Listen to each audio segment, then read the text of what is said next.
Baxtiyor aka, nimaga Amerika traklarida oldi bo'rtib chiqqan bo'ladi? Yevropa bizani traklarda oldi qanday pachoq.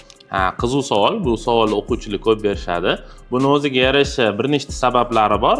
3tasini hozir sizga sanab beraman. Birinchisi, bu avvalambor yo'llardagi farq.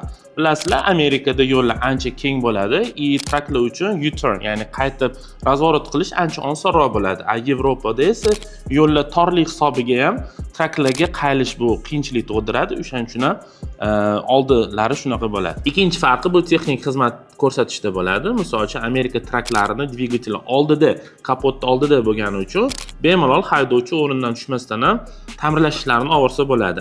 Yevropa traklarida esa bilamiz, dvigatel sideniyani tagida bo'ladi, ya'ni haydovchini, va bu uchun kabinani polностью ko'tarish kerak bo'ladi. Uchinchi sabab esa bu qonunchilikda cheklovlar bo'ladi. Yevropa traklariga limit qo'yilgan, ya'ni uzunligi 16,5 metrdan oshmasligi kerak. O'shaning uchun ham ko'proq yuk sig'dirish uchun ularni qisqaroq qilishadi.